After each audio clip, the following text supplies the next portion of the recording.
Everything that I have posted here or elsewhere is a story. Not a single word of it is true. Anyone in the medical community would tell you, if the stories in the Ward series were true, that the institution I work at would have been shut down within a couple hours by Namas or some other auditing company. It's really difficult to believe that anyone would take this series seriously enough to think of it as fact, instead of the work of tired, tedious fiction that it is. That being said, the following story, just like all the others before it, is entirely fictional. A girl walks in, taken to court over a grisly murder that happened in her house. She spends days in custody, being grilled by interrogators with glossy black boots and brass badges. The girl says she knows absolutely nothing of what is going on with the recent homicide, and that she was away on a trip during the time of the murder. She tells several people the same story and thinks she has a pretty airtight alibi. She is given a can of soda and a peanut butter sandwich for her troubles, but they do not let her leave. The girl sits in a cold room by herself for several hours, staring into her reflection in a one-way mirror. She thinks that the reflection looks sad. She thinks that the reflection looks innocent. Then she stops thinking and begins to cry. In fact, she is so deeply immersed in her own crying that she doesn't notice another entity enter the room. The other woman is a police officer. The other woman calls herself Cheryl. Cheryl offers the girl a box of tissues and opens up a slim manila folder on the stainless steel table between the two of them. Cheryl runs her fingers through her tightly curled hair and asks if the girl knows a woman named Dana. The girl says, "Yes." Cheryl kindly asks the girl not to pull on her IV. The girl says that it burns. Cheryl doesn't seem to care. "Do you know where Dana is now?" Cheryl asks. The girl says, "No." The girl says that Dana had been gone for a while on an unexpected vacation. The girl feels sick to her stomach and asks to go home.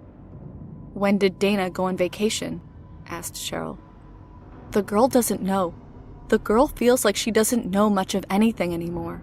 The girl just wants to go home, to her cat, to the mattress her parents bought her for her last birthday, to her little houseplants that never seem to have enough water, to that one dent in the wall where she accidentally knocked over a lamp the last time she was drunk with friends, to her own Wi-Fi so she can rant about how shitty her day had been, to her nightstand so she can look at the jar.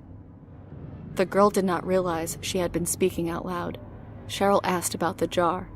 The girl does not answer. Cheryl asked why the jar is so important.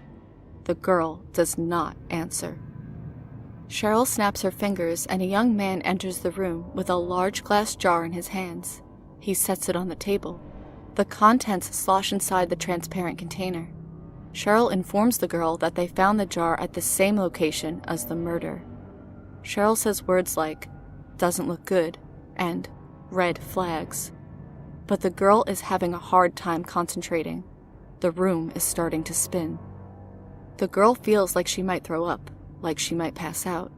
The girl hears Cheryl say, "She's had way too much." The girl can't even hold her head up, and her head slams on the table. She does, however, have enough will to keep her eyes open, to stare. She stares at the jar. She stares at the contents of the jar. She stares at the markings burnt into the contents of the jar. She cries. "Does this mean anything to you?" asked Cheryl. The girl nods, and the girl continues to cry softly. "Where did you get this? Your hospital?" Again, she nods. Cheryl is quiet for several minutes. She leaves the room more than once, coming back with a half-empty bottle of water clasped in her hands. There are moments when Cheryl opens her mouth, as if to speak. Her lips part, tongue brushing the roof of her palate, throat constricting, but no words exit her mouth. The man who brought in the jar looks annoyed by this. He helps the girl lift her head. "Do you want the jar back?" he whispers. The girl nods and feels warm fingers snake their way across her back, then stop on her breast. "I can give it back to you." He smiles. locking the door. And the girl gets her jar back. She feels everything was worth it just to have it back in her arms. The man unlocks the door. Cheryl comes in, screaming. "What the fuck did you do? What the fuck did you do?" I got what I wanted. He replies flatly. She doesn't know anything. Just put it down as a fake.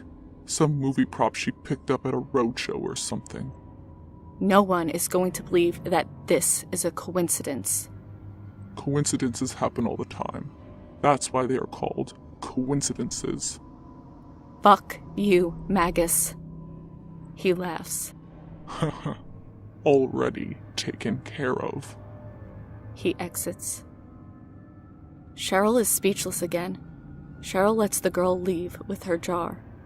A taxi takes the girl home, and the girl immediately descends into her basement. She places the jar on the floor, unscrews the lid, pulls out the hand, and begins to kiss it. She wants so bad to understand. The girl falls asleep on the concrete foundation below her house, the hand clutched against her sweating chest. She dreams about an ocean, about stars, about something moving across a green sky above. She hears a song ringing across the cosmos, and it scrawls itself across the eons of pitch-painted expanses. She dreams about sand and dunes of silver dust. She sees 4 explorers delving into a pit with torches and davy lamps.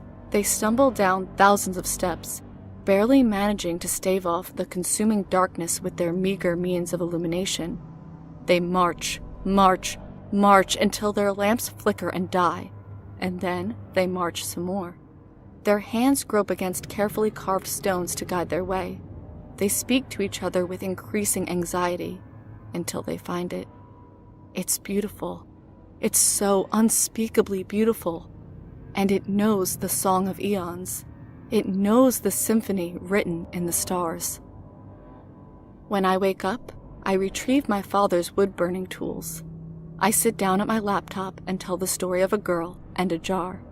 Then, I send it off into the depths of the internet with little concern of who does or does not read it, because I understand now. I have heard the song, but I fear forgetting it more than any other terror this world has conjured. I am part of the song, and the song will soon be a part of me. This, of course, is all just a story, though.